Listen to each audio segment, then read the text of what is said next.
Lecture du livre du prophète Daniel. La 3e année du règne de Joachim, roi de Juda, Nabuchodonosor, roi de Babylone, arriva devant Jérusalem et l'assiégea.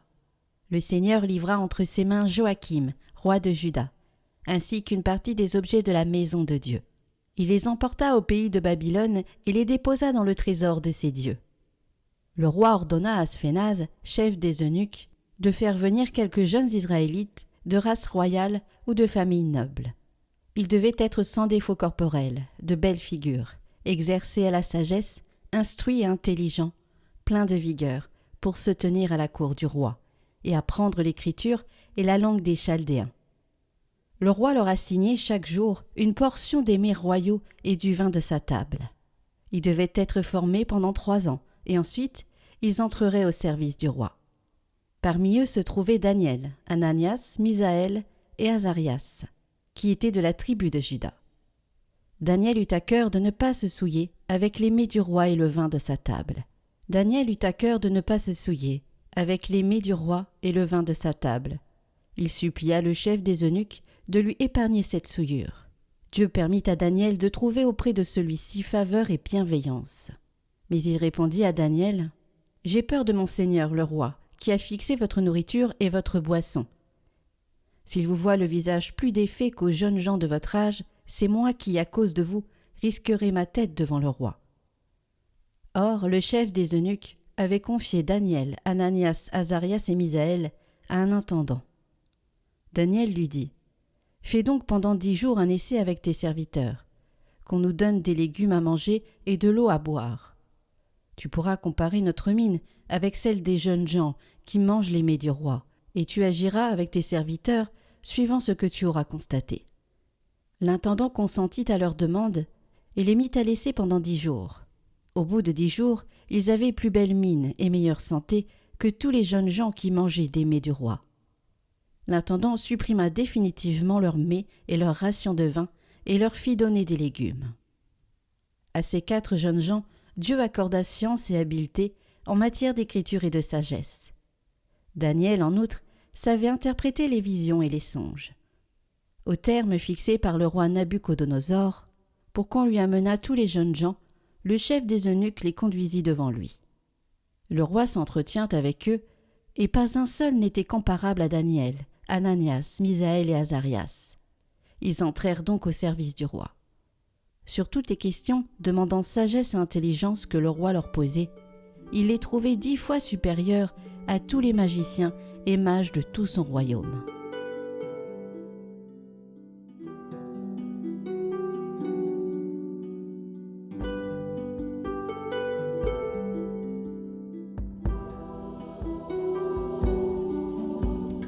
Béni sois-tu, Seigneur Dieu de nos pères. À toi louange et gloire éternellement. Béni soit le nom très saint de ta gloire. À toi louange et gloire éternellement. Béni sois-tu dans ton saint temple de gloire. À toi louange et gloire éternellement. Béni sois-tu sur le trône de ton règne. À toi louange et gloire éternellement. Le Saint Dieu fort, Dieu immortel. À toi la gloire. Béni sois-tu, toi qui sondes les abîmes. À toi louange et gloire éternellement. Toi qui sièges au-dessus des kéroubim. À toi louange et gloire éternellement. Béni sois-tu au firmament dans le ciel. À toi louange et gloire éternellement. Toutes les œuvres du Seigneur, bénissez-le. À toi louange et gloire éternellement. Le Saint Dieu fort, Dieu immortel. À toi la gloire. Le Saint Dieu fort, Dieu immortel.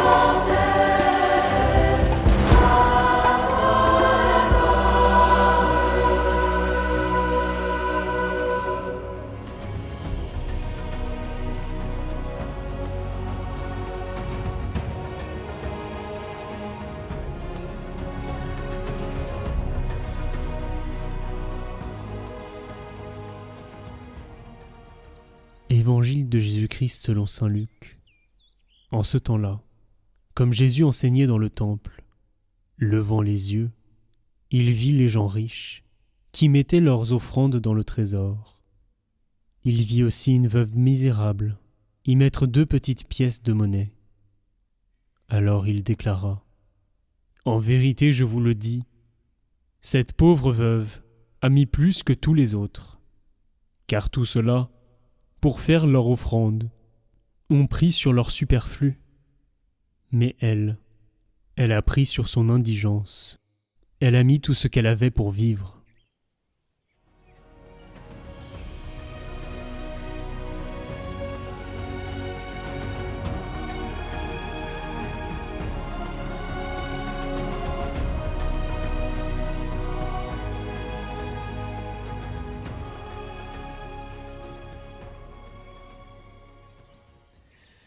L'évangile de ce jour nous secoue comme un miroir. Jésus ne regarde pas la quantité, il regarde le don total.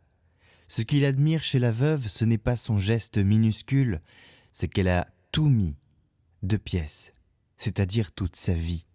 Nous donnons souvent sans que cela nous coûte.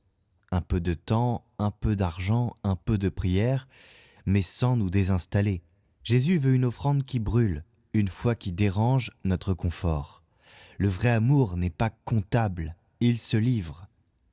Mère Teresa l'a dit avec une force rare, si ça ne te coûte rien, ce n'est pas de l'amour. La foi sans sacrifice devient un concept.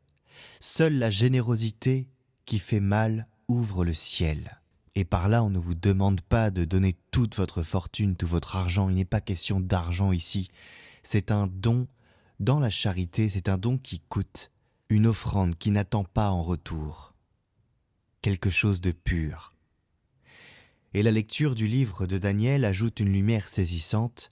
4 jeunes exilés à Babylone refusent les mets du roi. Et en apparence, ce n'est rien, juste un choix alimentaire. Mais en réalité, c'est un acte de résistance spirituelle. Ils disent non à l'assimilation, non à la compromission, non à une culture qui veut dissoudre leur foi.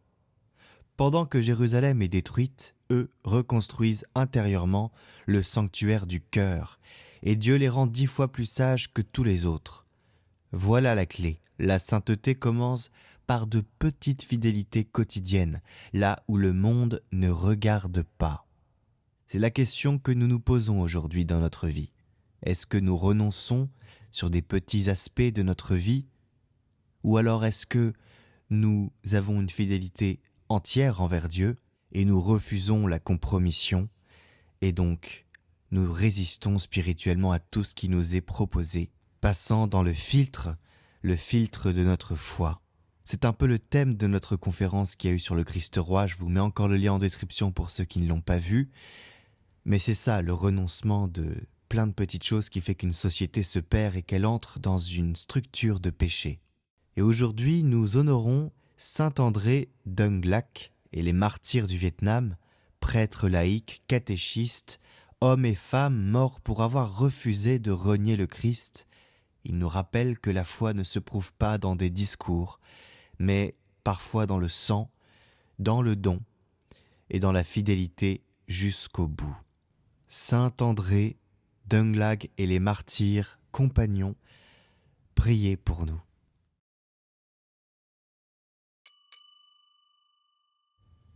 Hier, c'était la fête du Christ roi. Retrouvez l'enseignement de l'abbé Jean de Massiat, qui est aumônier du pèlerinage de Chartres. Alors, je vous invite à aller voir son intervention qui a eu lieu dans notre conférence, en lien en haut à droite et en description.